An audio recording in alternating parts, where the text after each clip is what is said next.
Well, good afternoon, everybody.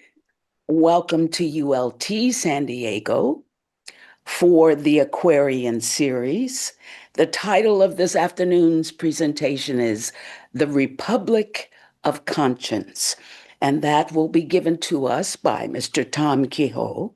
And our chairperson for today is Carolyn Dorrance. But before we begin, a reading from the voice of the silence. Alas, when once thou hast become like the fixed star in highest heaven, that bright celestial orb must shine from out the spatial depths for all, save for itself. Give light to all, but take from none. Alas, when once thou hast become like the pure snow in mountain vales, cold and unfeeling to the touch, warm and protective to the seed that sleep deep beneath its bosom, 'tis now that snow which must receive the biting frost, the northern blasts, thus shielding from their sharp and cruel tooth the earth that holds the promised harvest, the harvest that will feed the hungry. Self-doomed to live through future kalpas, unthanked and unperceived by men, wedged as a stone with countless other stones, which form the guardian wall, built by the hands of many masters of compassion, raised by their tortures, by their blood cemented, it shields mankind, since man is man, protecting it from further and far greater misery and sorrow. So we now give you Mr. Tom Kehoe. Good evening, and welcome to the United Lodge of Theosophists. We'd like to begin, can you hear me? Yes. We'd like to begin this meeting with a reading of the Declaration. The policy of this lodge is independent devotion to the cause of Theosophy without professing attachment to any theosophical organization. It is loyal to the great founders of the Theosophical movement, but does not concern itself with dissensions or differences of individual opinion. The work it has on hand and the end it keeps in view are too absorbing and too lofty to leave it the time or inclination to take part in side issues. That work and that end is the dissemination of the fundamental principles of the philosophy of Theosophy and the exemplification in practice of those principles through a truer realization of the self, a profounder conviction of universal brotherhood. It holds that the unassailable basis for union among Theosophists, wherever and however situated, is similarity of aim, purpose, and teaching, and therefore has neither constitution, bylaws, nor officers, the sole bond between its associates being that basis. And it aims to disseminate this idea among Theosophists in the furtherance of unity. It regards as Theosophists all who are engaged in the true service of humanity without distinction of race, creed, sex, condition, or organization, and it welcomes to its association all those who are in accord with its declared purposes and who desire to fit themselves, by study and otherwise, to be the better able to help and teach others. The true Theosophist belongs to no cult or sect, yet belongs to each and all. So again, welcome to and happy 5th of July. We'll go so far as to say happy 4th of July. I see a lot of black squares here on the screen. Hopefully when the questions and contributions time comes up, we'll see some happy faces. I know I'll recognize some of you. But good evening. And our topic for today is an interesting topic, quite an interesting meeting for today, being Independence Day weekend. This time of year may well be the right time to give due consideration to the essential ideas related to a republic of conscience, a republic of conscience, and in bringing out the true spiritual doctrines behind that idea. Perhaps we'll even expose the dogmas that can cloud the human mind such that it might not accept that a republic of conscience is even a possibility. HPB had a few things to say on this topic, and we'll address several of them.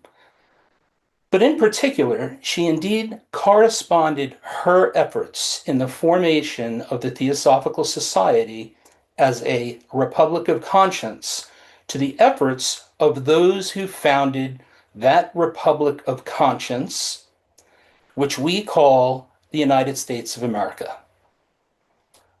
Those efforts of founding the USA, known to students of theosophy as those efforts actually having begun centuries before even the Pilgrims landed on Plymouth Rock.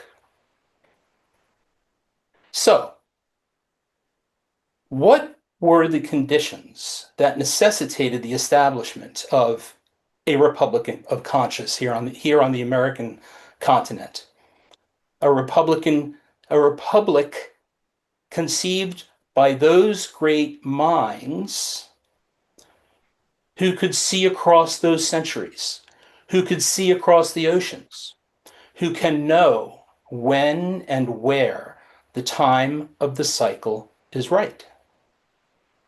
They saw that the time was right, that a nation should be born into which, in the words of Mr. Judge, the souls of great civilizations like those of ancient Egypt and Babylon would totally reincarnate and be born like those and be born again for greater and higher purposes than ever. What were the conditions and circumstances surrounding the Western mind that needed to be changed so as to bring about this new republic? Well, this brings us to a time when the Western mind was deluded by the false ideas of external authorities. A time when the Western mind was controlled. It was controlled by fear, by superstition, and by tyranny. Tyranny of the crown, superstition of the church, and indeed fear. Fear of the mobs. Mobs ignorantly swayed by the false ideas of the moment in whatever direction the political winds might be blowing.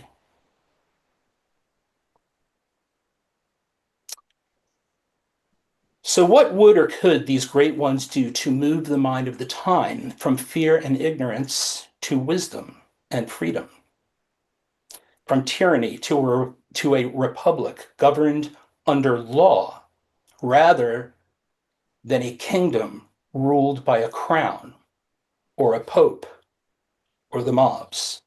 Well, HPB tells us that she established the Theosophical movement as a republic.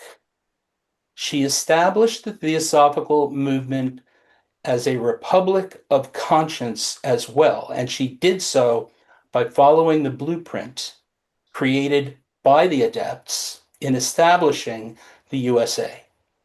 How did this come about? What's in those blueprints?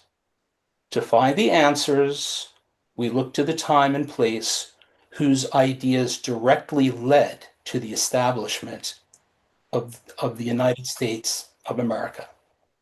And we can think of no better place to begin than in Paris, France. In Paris, France, the adepts, seeing across the Atlantic that the colonists were becoming disheartened, even despondent as to their subjugation by the crown, it was time for the adepts to turn to Benjamin Franklin to influence. They had Benjamin Franklin influence Thomas Paine, so Mr. Judge tells us. Now, whether Benjamin Franklin was consciously aware that he was so influenced, we do not know. But it is known that he and Count Saint Germain both attended Masonic meetings in Paris at the time. It's also known that Saint Germain's co-workers, Saint Martin and Mesmer, were also on the scene at the time. That notwithstanding, Thomas Paine sailed to America. Having arrived in America, Judge writes, at the suggestion of Washington, Franklin, Thomas Jefferson, and other Freemasons whose minds, through the teachings of the symbolic degrees of Masonry, were fitted to reason correctly, Thomas Paine wrote Common Sense, without which, we are told, the Revolutionary War would never have happened. So who was this man, Thomas Paine? He is one who had been jailed by the Crown multiple times for his writing on behalf of justice of his fellow countrymen. He was known to be an educated man, a man of courage and character who had sacrificed before for purposes higher than self. He is a great theosophist, and we are invited to read about this man in that series, Great Theosophists, in Magazine Theosophy. Now, the adepts, knowing that time of the cycle, they recognized in Paine his place in establishing a new order of the ages. This was ready to commence. Through Paine's mind, the needed reactions in America would be produced. The adepts could see this. Those reactions were aroused by the pamphlet he wrote, Common Sense. Common Sense was a pamphlet that in today's parlance, we could say Common Sense went viral. It went viral through the colonies. And Paine would write eventually that as for the founding of the United States, no beginning could be made in Asia, in Africa, or Europe to reform the political condition of man at the time. America made a stand not for herself alone, but for the world, and she looked beyond the advantage that she could receive. Now, Tom Paine is known to have written this other pamphlet, The Age of Reason, and in this pamphlet, he writes about two classes of thought which enter his mind. One, he says, is a class of thought which comes about by the act of thinking and reflection, of course. But the second class are those thoughts that bolt into the mind of their own accord. And he called this second class of thoughts his voluntary visitors. He wrote he was indebted to these involuntary visitors for all the knowledge he had. The adepts presented to Thomas Paine the idea of a new order of the ages in the form of a vision. And he said, with regard to Common Sense, he said, I saw, or at least I thought I saw, a vast scene opening itself to the world in the affairs of America. And it appeared to me that unless the Americans changed the plan that they were pursuing with respect to the government of England and declared themselves independent, they would shut out the prospect that was then offering itself to mankind by their means. Paine's presence in America and his pamphlet, Common Sense, resulted in the writing of the Declaration of Independence and the Constitution of the United States, and the birth of that Republic of Conscience, of which HPB would write in the third quarter of the following century. So let's take a moment here as students of theosophy and consider what makes this, the United States, a republic of conscience. Where do we see the adept's influence here? Well, first, we know of the great Western mind that has been correction. We know of the problems of the Western mind that has been blinded by the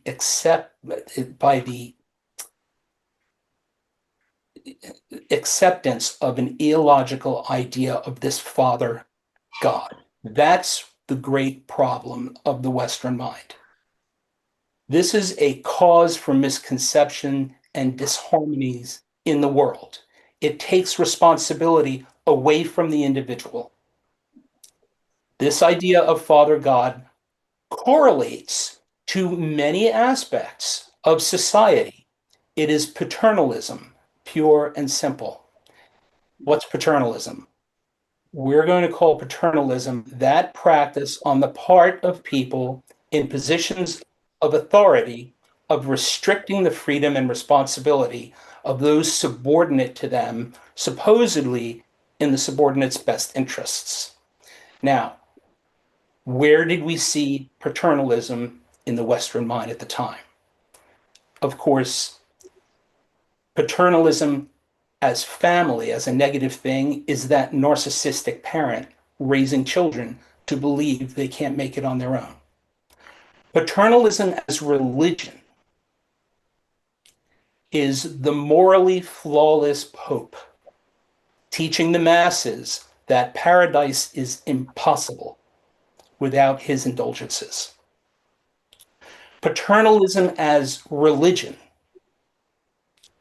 is the king extending protection to a people who would enslave themselves to him. And paternalism as philosophy is the false idea that the whim of a supreme being determines the fate of a man's life. This is the false idea of paternalism that was stripped by the adepts from this republic. How do we know this?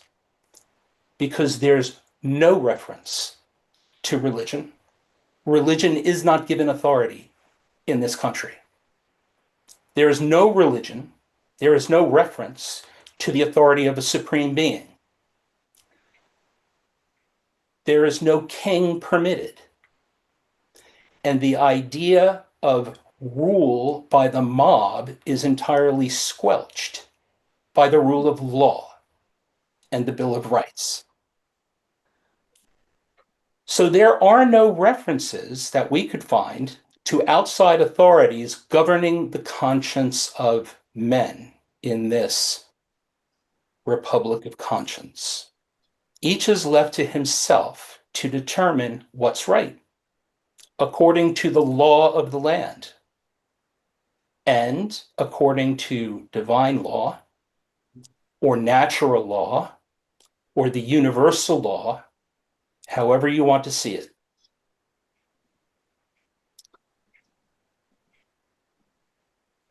Above all else, what governs this Republic of Conscience is the rule of law in all circumstances, all conditions, on every plane of being.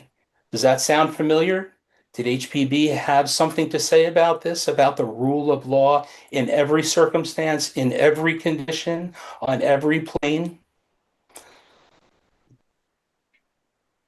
All right, so what else do we find in the Constitution that indicates it is influenced by the adepts?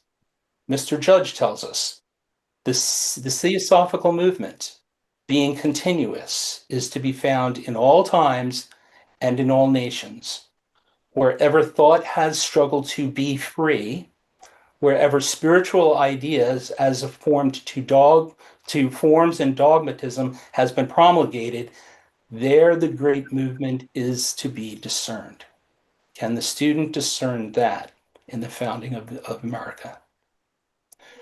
Okay, what other evidence do we have that the adepts with this idea, Republic of Conscience, were involved with the formation? Well, okay, it's known that the Freemasons of the time in that century had great influence in the writing of the Constitution. While HPB tells us in her articles of great deceptive teachings that were imposed upon Freemasonry, in particular during the period 1825 to 1875, this time that we're talking about is 1776, to which we turn our attention. And this is a time when, as Mr. Judge writes, Freemasonry was a great and important part of the true Theosophical movement, end quote. Considering this fact, we may now have a better appreciation for the presence and the influence of Freemasonry in Philadelphia at the time. It was a part of the true Theosophical movement, which is to say, the ancient wisdom was present in Philadelphia during this period of time.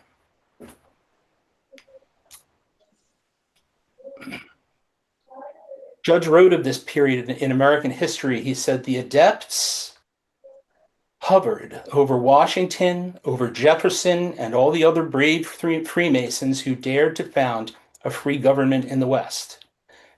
The adepts cleared their minds, inspired their pens, and left upon the great seal of this mighty nation the memorial of their presence. Okay, so let's take a look at some of the ways, other ways they were involved in the affairs of the colonies. Well, the teaching of Theosophy is that references to church and religion was directly due to the adepts.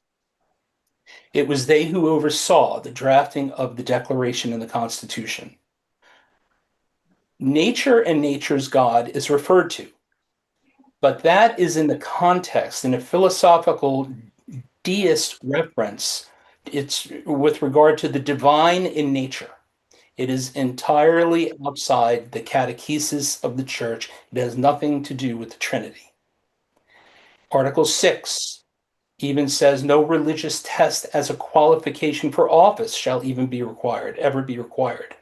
And of course, the First Amendment prohibits an establishment of religion or the restraint of its free exercise. Here's another example of the adepts' involvement. Mr. Judge says, allow me to point to a historical fact in connection with Saint Germain, which will shed some light on the question of what, if any, connection do the adepts have with justifiable revolutions in general. And he goes on to talk about General Wilhelm von Steuben, who was in Paris at the time, who was approached by Saint Germain, and Saint Germain told him that the time is now, you need to go to Philadelphia, you need to present yourself to General Washington and follow whatever he tells you to do, essentially, which he did. And von Steuben ended up in Valley Forge. Now, von Steuben was known in Europe as a highly disciplined officer and a commander, an effective commander. And he went to Valley Forge, and he is credited with pulling those soldiers together and creating a real army, the Continental Army, out of a ragtag militia. So this is an example of how an adept would know the right person at the right time from across the ocean to send him to fulfill this duty. Now, here are some ideas of HPB that we have gleaned with respect to a Republic of Conscience. And let's see how it applies to the Theosophical movement and the United States. First, a republic of conscience involves freedom of thought. HPB emphasized the right of each individual to explore and profess their own religious and philosophical beliefs without coercion or dogma. Second, theosophy is a broad and inclusive philosophy seen as encompassing and transcending the limitations of any religion or scientific discipline. The Republic of Conscience is fundamental to the principle of the unity of all beings and the importance of working for the good of others. Each individual is morally responsible for their choices and actions, and this responsibility is intrinsically linked to one's being. In essence, it's our understanding that a republic of conscience represents a movement where individuals are free to pursue their spiritual and intellectual growth according to their own conscience while upholding the principles of ethical conduct, mutual respect, and a concern for the well-being of all. So these are just a few ideas that are presented in Theosophy regarding the Republic of Conscience. We would invite others for any contributions or questions and discussions on this topic. You've given us a lot to think about. That's for sure.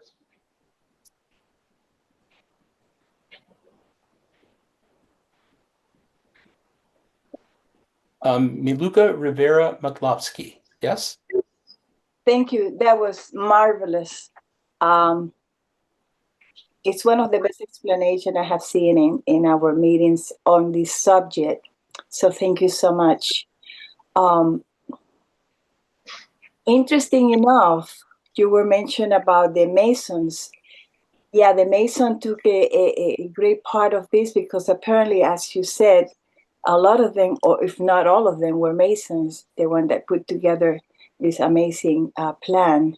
And even they go as far as the Caribbean, because I remember my mother told me that her grandma told that they were already established a building Mason all over. So, just I don't know if anybody saw the play, musical, The Hamilton. Hamilton was from the Caribbean, in fact, So it's fascinating. The other thing that is interesting too is that HPB, I have a picture of her in which it's a pose of a Mason. Apparently, she was one of the few women that were admitted as a Mason because, as you know, they were all males. But the same thing she did in Tibet. She was the only, female to be admitted for initiation at the Tibet, monastery as well.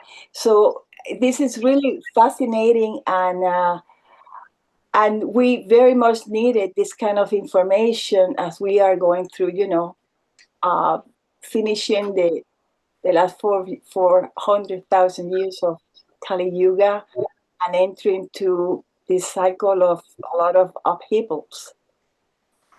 Now, yes. What would you suggest at this point? So we're going through this turmoil all over the world.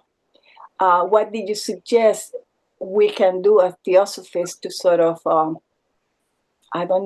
give a better impulse? Or how can we behave at this point?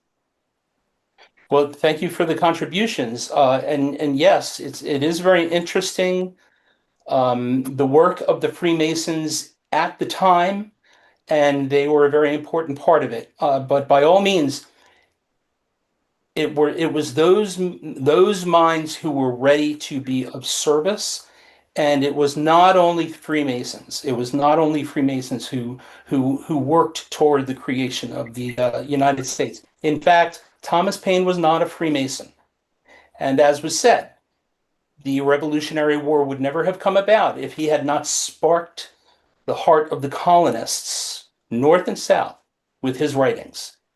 However, of course, yes, it was Freemasons who wrote the Declaration of Independence and the Constitution.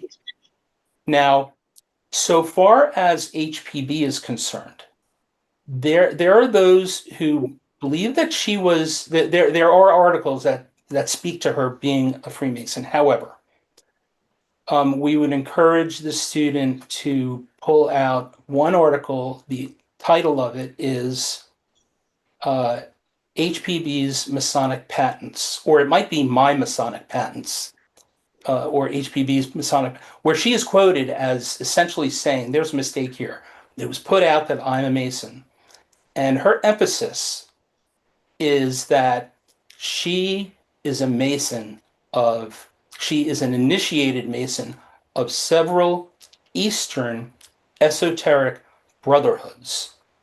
And she uses the word Mason in that sense, but she doesn't use it in the sense of Western Freemasonry, although there was one organization in Freemasonry that bestowed upon her some number of degrees, etc., which she says, let it be known, I have never taken an oath, and she was not considered. She did not consider herself a Western Freemason. However, she says that she and the brothers in the Eastern esoteric fraternities to which she is pledged, they know everything there is to know in Western Freemasonry.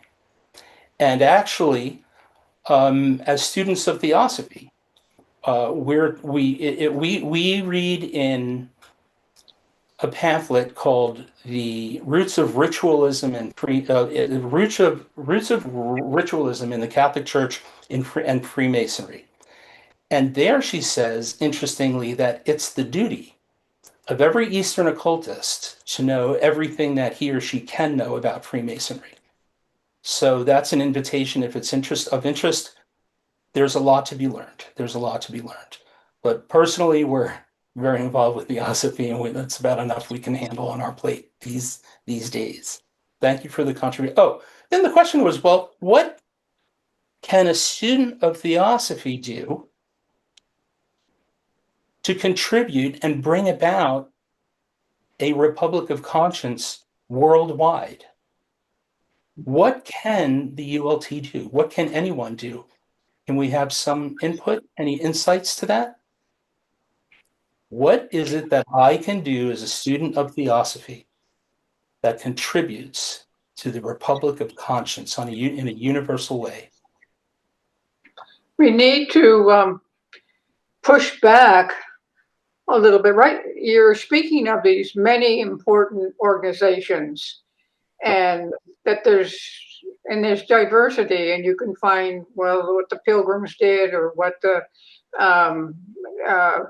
Quakers did in Philadelphia. You can try to map all that out, and that's really important, because those are groups of people who begin to use their thoughts and their resources to bring about this vision. But there's a core idea I think we shouldn't forget about, and that was the origins of the Protestant Reformation, that Martin Luther gets, pointed to, and his brave rejection with his 99 propositions to the Catholic Church, and he was hauled down to Rome and put on trial, and eventually they let him go, but they kicked him out, but he began what we would call the Protestant Reformation, the Lutheran Church and all that.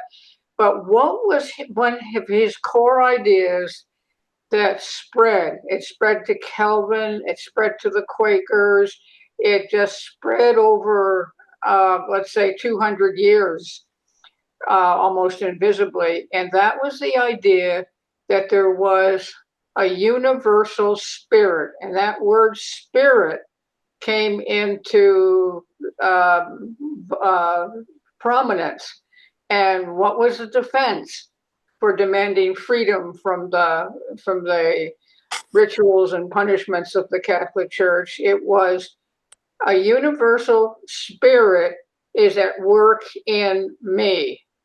And that's how you avoid just having a mob, as the general population was put there. you're promoting the idea that there's a universal spirit in every human being. And that caught on like a fire in many locations.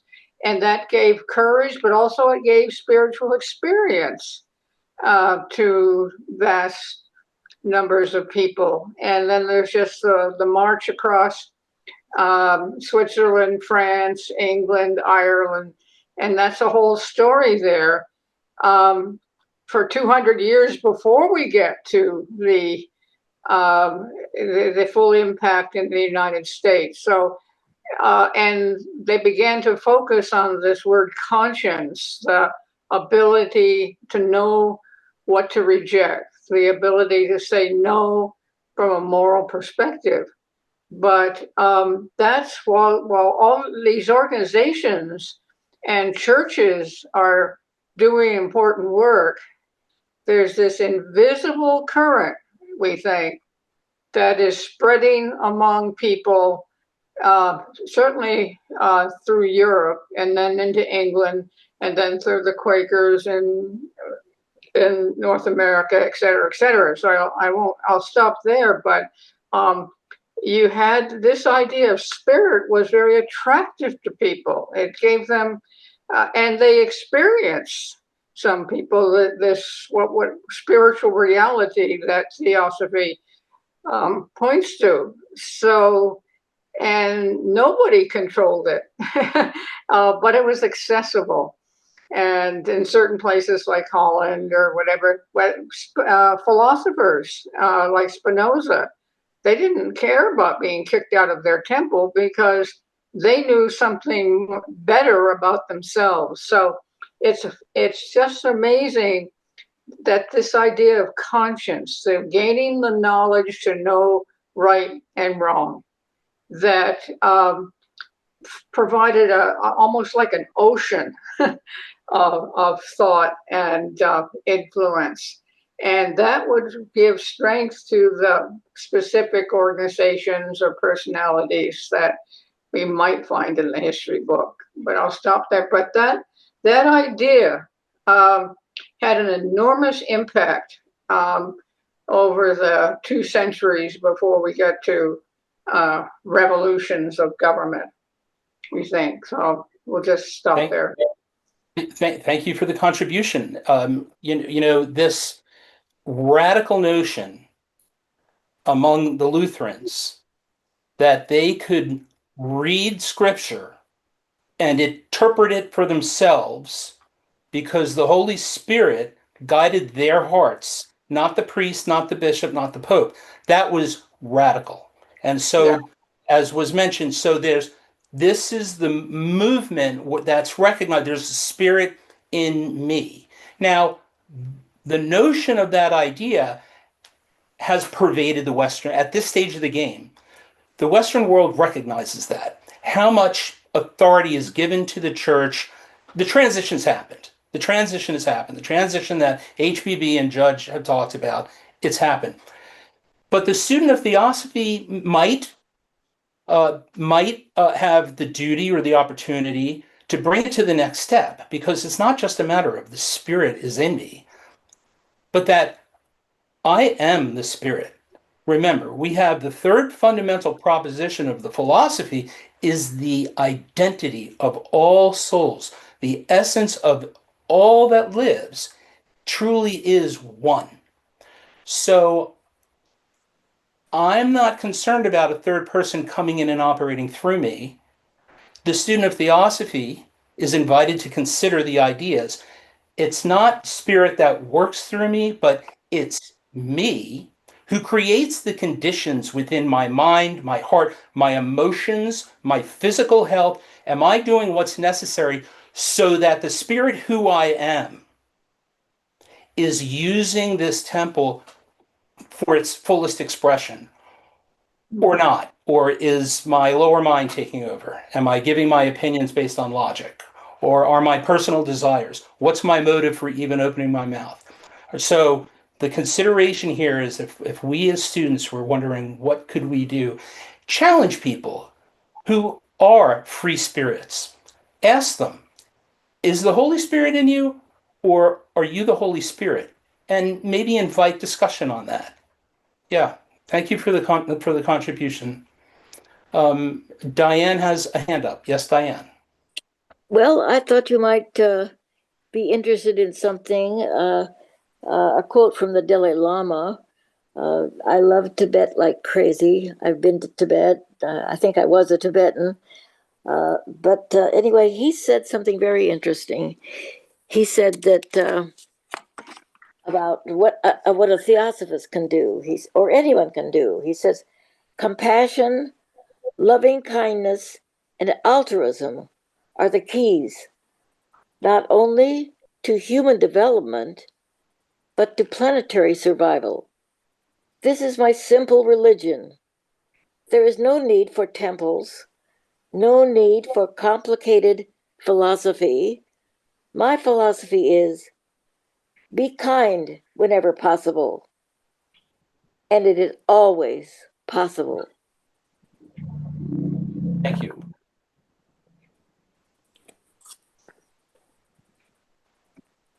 Well, from that Tibetan monk, what was just read rings true to the voice of the silence. Mhm. Mhm. Yeah, that point you made about you can read the Bible for yourself. This idea that there's a book, and I remember when Anne Hutchinson was on trial and eventually expelled from Massachusetts, the judges were up there saying, well, where do you get your ideas from? And she said her answer was from revelations. And I study scripture, but I also have revelations. And that's what tells me right from wrong. Okay. Let's consider that. Let's consider these revelations. We talk about conscience. We talk about intuition. Let's get down a couple of things. Intuition is what? It's the direct cognition of the right thing to do in the right moment, regardless of circumstances, regardless of the logic of it. We just know the right thing to do. And the source of that is within our higher self. Similarly, the source of conscience is in our, and it comes from within our higher self. And that is, as what Carolyn explained a little while ago, we would like to also mention that, the summation of the wisdom and experience that we have had through lifetimes is all within us and plays out in our conscience. There are certain things we know to do or know what's wrong to do, and that's the working of our conscience. Jonathan Colbert, your hand is up. Go ahead. Jonathan? No, Ken's gonna do it, right? Okay. Okay, can you hear me now? Yes. Yes. Okay, all right, well, first of all, Tom, thank you so much for giving us that really principled, high level talk. But with this conversation about conscience and so forth, and intuition, I wanted to kind of follow up here with the principles of Manas and Buddhi and the principle of individuation. Would you say that conscience is like, well, first of all, conscience normally, at least in our most familiar access to it, seems to be the ability to say no. I'm not going to participate in something, for example.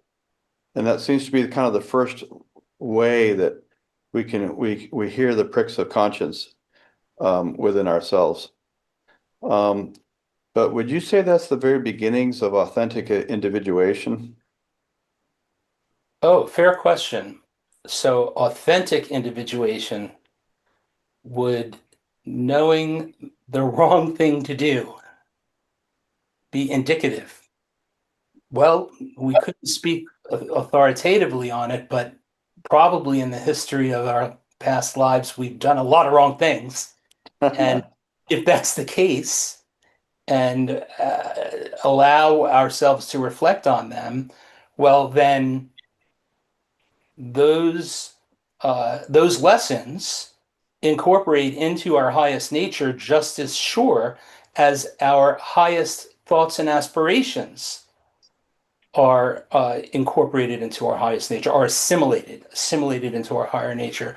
So we could say that the lessons from everything we've ever done wrong are assimilated into our higher nature if and only if we have reflected on them and learned the lesson.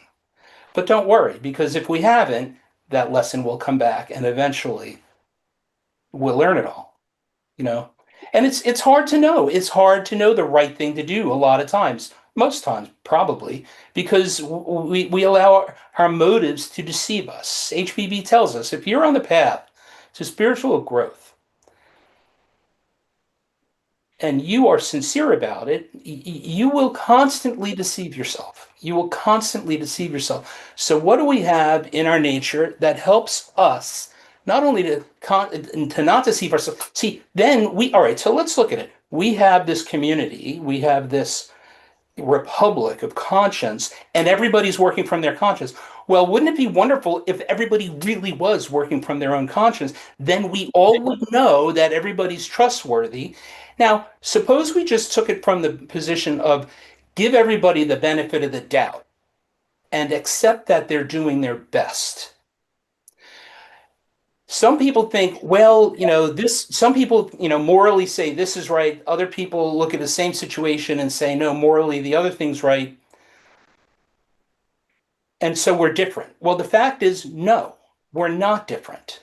Our outlooks, because we're here in duality, because we're using this lower mind and the karma of our desires, it makes it look different. However, we're not different. And if we make the effort, see, within all of us, inside of our heart, we have a common ruler, a common unit of measure. Let's call it the golden ruler.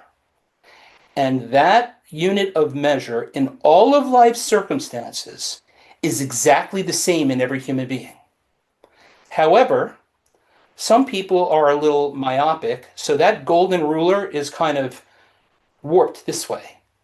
Others have other issues, so it's kind of warped that way. So the point is, the responsibility falls on each one to work on ourselves, to evolve everything within ourselves that we can, so that all our modes of perception and how we think looks at that ruler and sees it for truly what it is. If we all could see the true unit of the golden ruler on the inside, then we would all know what the right thing to do is in every circumstance on the outside. If we can't, if we're looking at that golden ruler and we need spectacles and we're not wearing our spectacles, then we haven't done the work that we need to do. So hopefully that gets the point across, But until then, we have to give everybody the benefit of the doubt, Now, we see Wes and Julie Emerson. We've seen your hand up, please. Thanks, Tom. Hey, really good presentation. I had a couple of questions, sort of along the lines that Maluka was asking about what a historian some 50 or 60 years ago called the unfinished revolution. I think he was talking as much about Russia as about the American Revolution. But there's two things I wonder if Thomas Paine ever addressed. One was the issue of slavery, which was not resolved with the formation of the new republic. And the other was the role of women. They still remained second-class citizens up until, well, at least until Blavatsky's time and well into the 20th century. So what would Thomas Paine, did he write on those issues, and what could that say about that part of the revolution that didn't get completed? In fact, it got effectively sidelined for well over a century. Well, as we were preparing for this, in fact, we did learn about Thomas Paine's position on slavery. We can't quote it. We can't pull out a book and read what he wrote, but we're all invited to go page through it and find out for ourselves. So with respect to slavery, with respect to the role of women, you know, there's that there's that notion, how perfect were the adepts able to write that Constitution? Okay, well, if they are perfected human beings, then they wrote it as perfectly as they could, given the karma of man at the time. You know, there's a statement where, you know, they work for humanity. They can't do everything, but they can guide the minor currents when they know the time is right and the cycle is now. And there are things they can do. There are things they can't do or won't do, because if they did, it would not have been karmically beneficial to us. How that play now, that's in principle how that specifically plays out to the role of women and slaves and everything. We're not giving a personal opinion on, but we have to accept that the law is the law, and the adepts recognize there are things that they can do, that they can push, and there are things that just are not going to happen yet.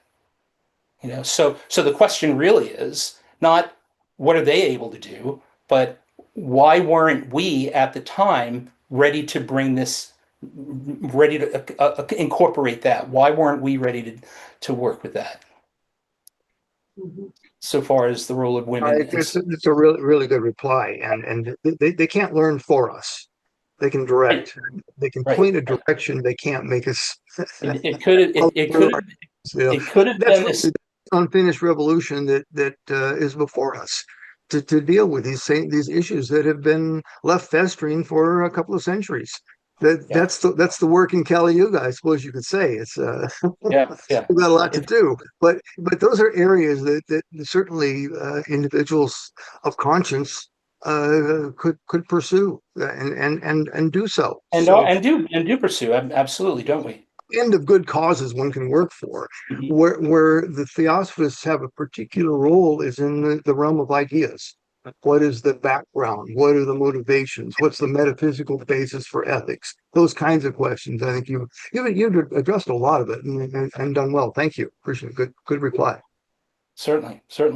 So yeah, so let's remember that all math teachers want their junior high school students to get A's. They really do.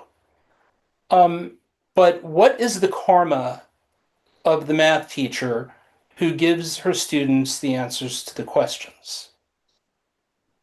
What's the karma to an adept who forces an issue that he knows the mind of the time is not yet prepared for? That's all we have to say. Jonathan Colbert, we see your hand up.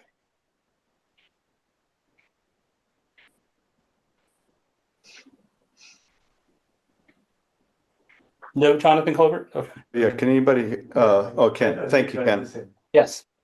You could say that Martin Luther King's interpretation of the founding documents was that they were a promissory note to the future.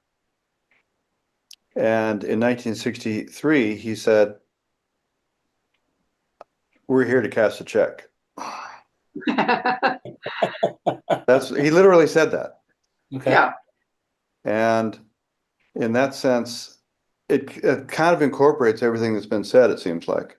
But I'd be very interested to hear Carolyn, because she has taught women's history for many cycles. Well, before I do that, I do want to mention this, what you just mentioned. It's part of its timing, part of its growth in understanding, and even to the point of really seeing what's wrong. And I happen to have done a lot of study in the Middle Eastern area. And in 1947, when the British just upped and put all their soldiers on a ship and sailed off and left this vacuum, the Zionists of the time just moved in and took advantage of that vacuum. And the Palestinians were nowhere prepared to resist. Well, now we're looking at a situation, what is it, 60 years later or so, in which what we're seeing is so horrific that a much larger group of people are saying this is wrong. And so this is terribly wrong.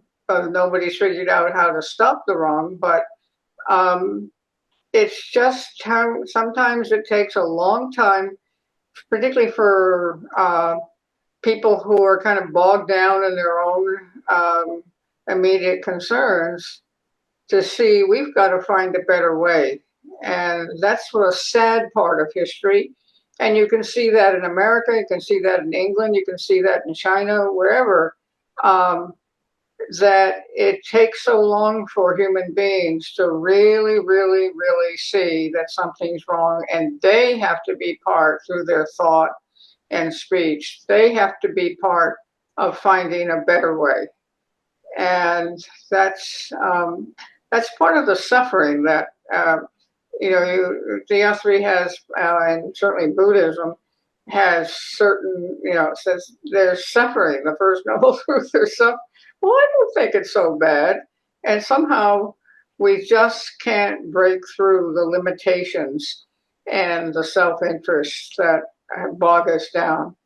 So that growth and expansion of what you might call public opinion is very necessary. And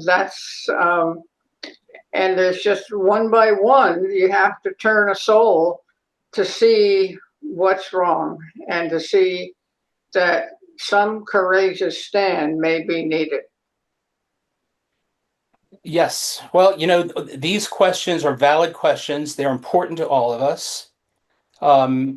Everyone, according to his conscience, will take action as they see fit. But let's remember what happened in 1947. We would like to think that all of the people in 1947 learned all these lessons and taught all of their children those lessons, who taught all of their children their lessons. No, it's different souls who are here now who are more or less still in the mess that, remember the idea Mr. Judge talks about in The Ocean of Theosophy, that how many souls are in the universe? Are they all, or in the world, are they all in the earth at the same time? And he says, no. Just imagine a great big building. It's a town hall, and everybody's moving through the town hall. There are those who are not there yet. There are others who are already gone. There are those in the town hall, and they cycle through the town hall. Well, just like here on Earth, there's probably a lot of mankind that has to learn the same exact lessons as the souls who were here in 1947. And how sad it is that the cycles continue. The hope is that collectively we learn and do teach our children as is necessary. But we can't judge we can't judge yesterday's morality based on today's wisdom. They didn't know. And in a lot of ways, we can't say that we would have done any better given the conditions at the time. All we can do is consider, what are we doing today? Yes, it's a greater problem today. It could be, we'll just leave it at that and hopefully not get into politics. We don't consider this a political discussion, and we don't have political discussions in ULT, but it is a thoughtful, pertinent discussion with regard to what? The conscience, the conscience of republic, because conscience of a republic of conscience is a republic of people who actually are the same, and we all are the same in our higher nature. That's the third fundamental, the third fundamental proposition. But here in incarnation, there's as we all know, there is differentiation. We are not separate, but there is differentiation within the unity, and that differentiation needs to be overcome in a lot of ways. Yes, Jonathan Colbert, your hand is up. Can you hear me? Yes. Is there any fruitful to thinking of the huge mega big picture of thousands of years into the future with respect to this experiment of self-governance? And because like Judge would talk like that there's a whole new vibe going on. But now it's kind of global, a whole new vibe going on globally. But like these big cycles, we must be given these big cycles for a reason. Like the root races and the sub races and the family races and all that stuff. Would that shed any light on kind of the meaning of what a republic of conscience might be? Do you be thinking of this unfoldment of human potential in the big future, or is it so big that we don't even have any business thinking about it? well, let's start with there's always a purpose in play. There's always a purpose in play, and there is a plan. There's a plan for human development. Whether or not we always follow the plan closely is a completely different discussion. But where we are here in the Americas, not just the United States, we're in a place of history where the race, humankind, is coming to a place where things are beginning to change. Isn't that the case? Where there is a confluence of people from all over the world. Yeah, duh, right? But this was discussed by HPB, and so what we had was what we have is and first an admixture and then what's the word, recapitulation or a but the unity. Yeah, right. So the point is the future of humanity is one where all of the differentiations within the unity are going to be interbreeding and interacting and living as one, and this sets up the conditions for a future humanity, which is in advanced in terms of the development of mind. And we're told that actually in the Americas, there are those who are kind of the drizzle before the storm. It's starting to come. There are those among us who are evolving more, and we would open the floor to people who are a little more well versed in that. It's one thing to learn about it. It's another. We don't want to speak off the cuff because we don't want to lose it if there are new people here. Is there someone else who would care to chime in and pick up on that? On the evolution going into we need some comments from other people. So, well, there's Maluka. Okay. Maluka Rivera Metlovsky, yes? Oh, hi. Yeah. This is very fascinating. I read that HPB said that this issue of races will come to an end until we finish the fourth round. You say by that point, that issue will settle. But she also said that in the Americas, and she doesn't mean only all the Americas, North and South. Exactly. That is the birth of the more advanced races, and it will be, the more advanced fifth race, and the sixth race, she said, is in South America. But she said also that we're going to see slowly, even now, I guess, years to come, children being born that is going to look abnormal for some other people, like with the almost translucent skin, almost that we're going to have a multicolor race. And that's what's going to bring the perfection of the race. It has to be integrated, all the races. It's almost that theory of when they breed dogs, they say dogs, when they want that stay pure, they get sick and die younger. But the one who got mixed live a longer life and also pick up the best characteristic of the ancestors and become a better dog. You know, just an idea. And I think that's what she's trying to tell us, that when we united, nobody's pure race of any kind, then that issue, because it's one of the issues that is kind of slowing us in the progress, because we see the physical. We don't see us as a universe, as brothers of one mother, like she said in the voice. And when that's settled is when we're going to then have peace and probably advance much quicker. Thank you for the contribution. So yes, there's a future that involves a reassimilation of all the variations and differentiations within the whole, and a full recognition of humanity as one. Yes, David Gerson, we see your hand up.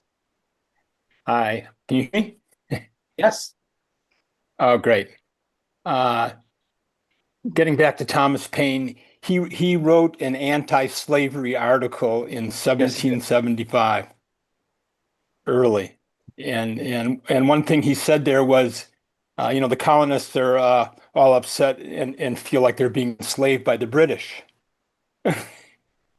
without seeing that they're doing the same thing. So it's kind of ironic in a way.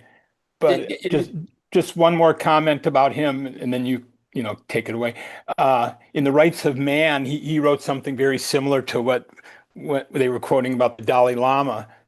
He wrote in there that the world is my country, all humankind are my brethren, and to do good is my religion.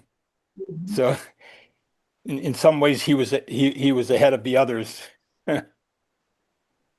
Yeah. Apparently so. Apparently so. Yeah, well, he did. And he universalized, you might say, right action. And, he very much wanted to stop, as did people like Roger Williams. They wanted to stop the bias and of sectarianism. Everybody can do good. Mm-hmm. We have time for maybe a few more questions. Does somebody want to come forth?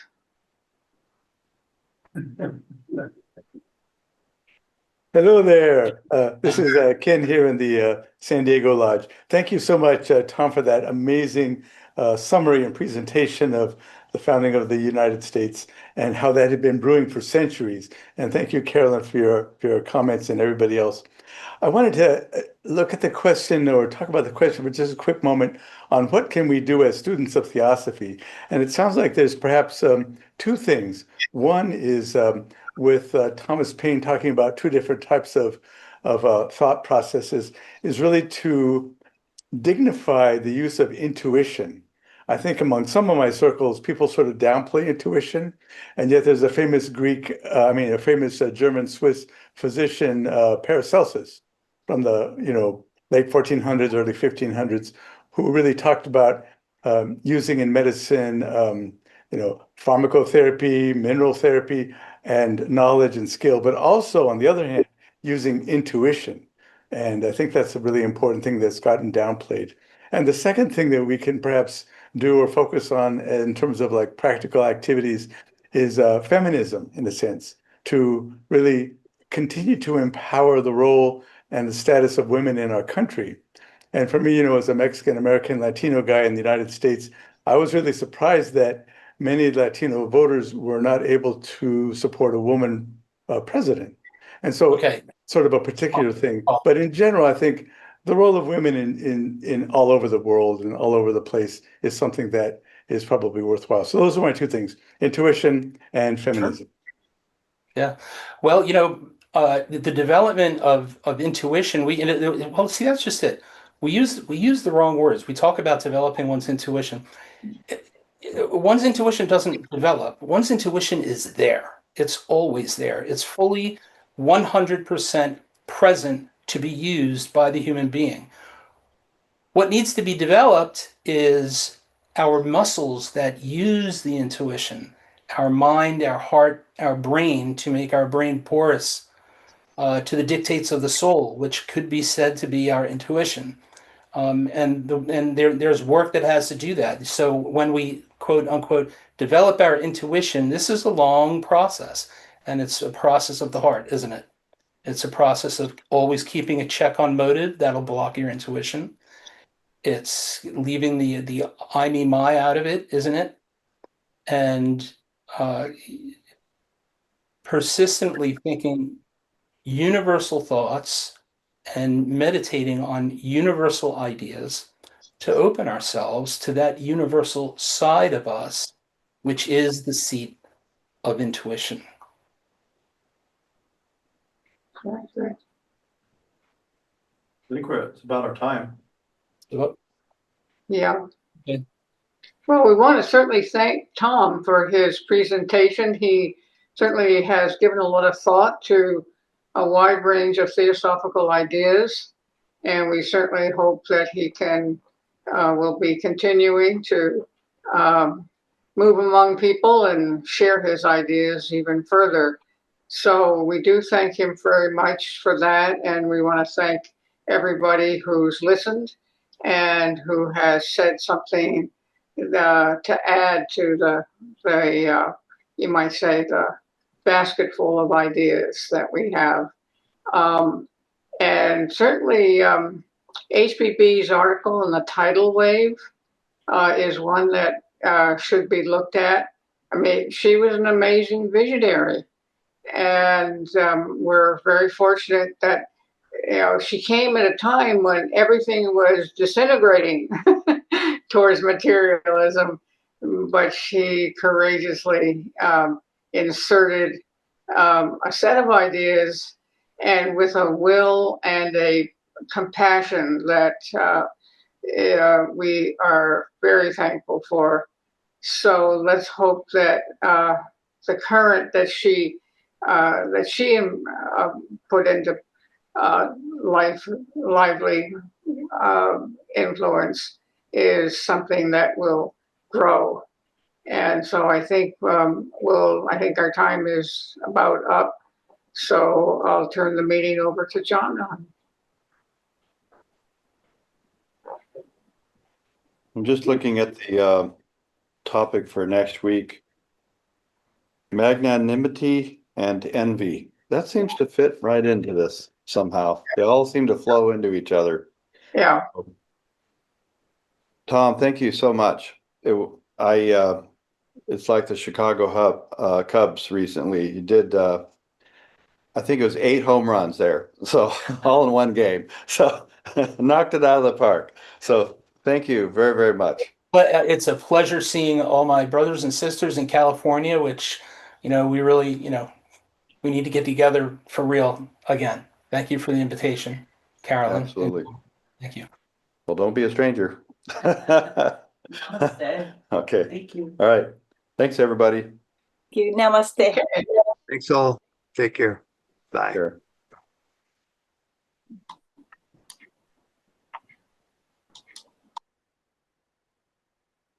Oh, good. Thanks, Jen, for Go, Ken. Go. flying the airplane over there. Yeah.